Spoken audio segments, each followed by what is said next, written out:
Assalamualaikum warahmatullahi wabarakatuh. Perkenalkan, nama saya Alfian Haris, mahasiswa Teknik Mesin Universitas Cenabadra. Kali ini saya akan membahas mengenai sistem perpipaan pada apartemen. Pada pembahasan kali ini ada 3 poin yang akan kita bahas. Yang pertama, maksud dan tujuan sistem pipa pada apartemen. Kemudian proses flow diagram, kemudian sistem tangki penyediaan air.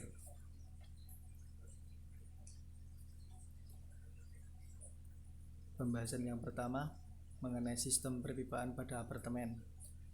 Sistem plumbing atau sistem perpipaan adalah semua peralatan yang dipasang di dalam maupun di luar gedung untuk menyediakan air bersih, air limbah, dan air pemadam kebakaran beserta instalasi pipa lainnya yang ada pada bangunan gedung.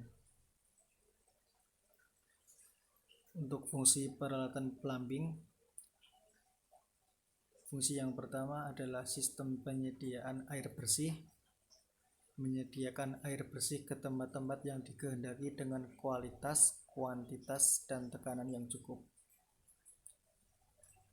Kemudian untuk penyaluran air buangan, membuang air kotor dari tempat-tempat tertentu tanpa mencemari sistem yang lain, serta mencegah masuknya udara tidak sedap dan air kotor ke dalam ruangan.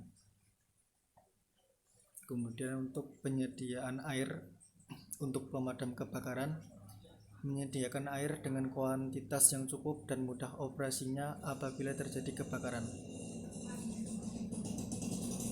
Kemudian untuk penyediaan air panas, menyediakan air panas yang cukup dan tidak mempengaruhi lingkungan sekitarnya.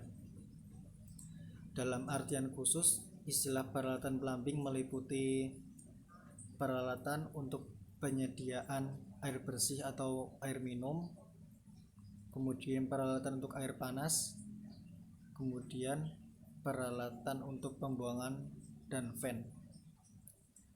Yang keempat yaitu peralatan saniter atau plumbing fixtures.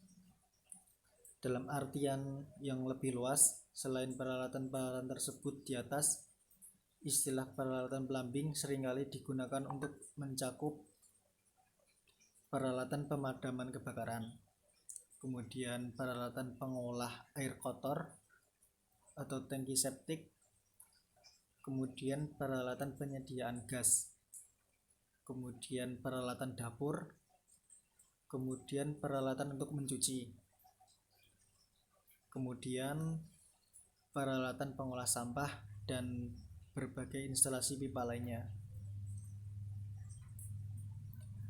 Hal tersebut terakhir meliputi instalasi pipa untuk menyediakan zat asam, zat lemas, udara gempa, air murni, air steril, dan lain-lain.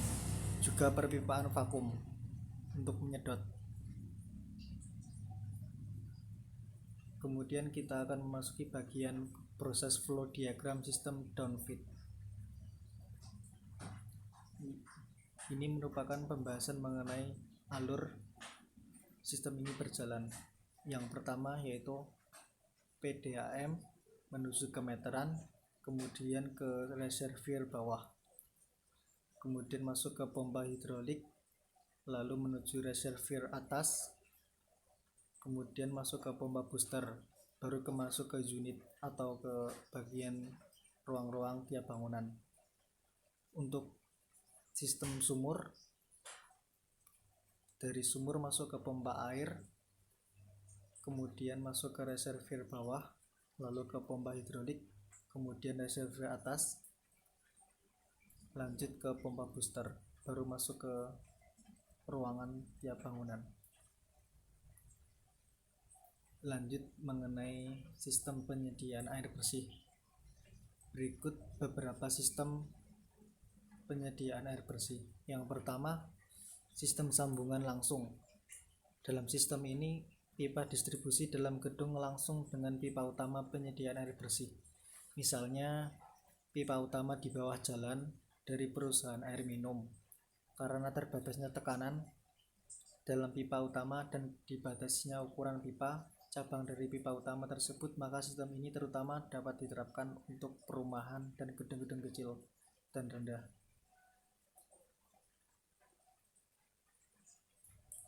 Jadi untuk sistem penyediaan air bersih secara langsung ini untuk apartemen masih kurang cocok.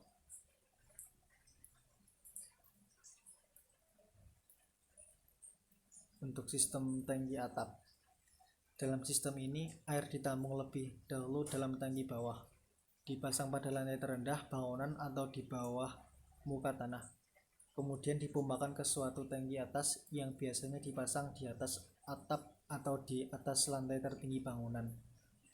Untuk sistem tangki atap ini bisa kita terapkan pada sistem perpipaan pada apartemen. Di samping kita bisa lihat gambar mengenai proses sistem tangki atap. Tangki berada di atas gedung apartemen, kemudian diolah melalui pipa dan juga katup penguras, lalu kemudian masuk ke tiap-tiap lantai.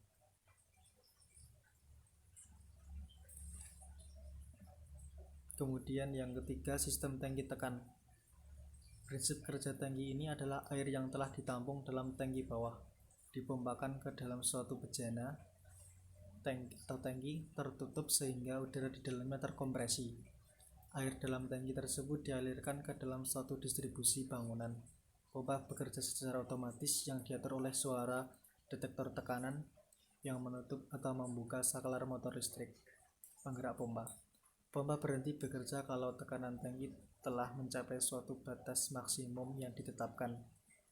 Daerah fluktuasi tekanan ini biasanya ditetapkan antara 1,0 sampai 1,5 kg per cm kubik. Di samping kita bisa melihat gambar ilustrasi mengenai sistem tangki tekan. Jadi kita dapat menemukan tangki berada di bawah gedung bangunan apartemen gedung, biasanya ada di basement, lalu oleh tangki tekan dan juga kompresor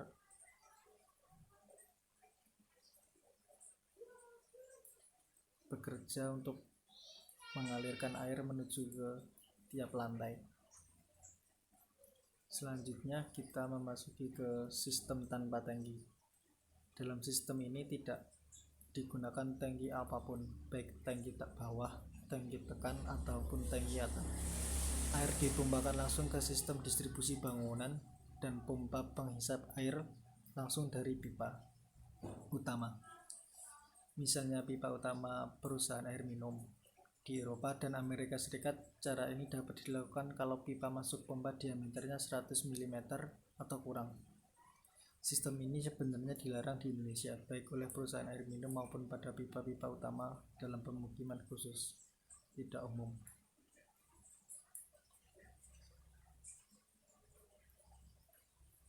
Baik, kemudian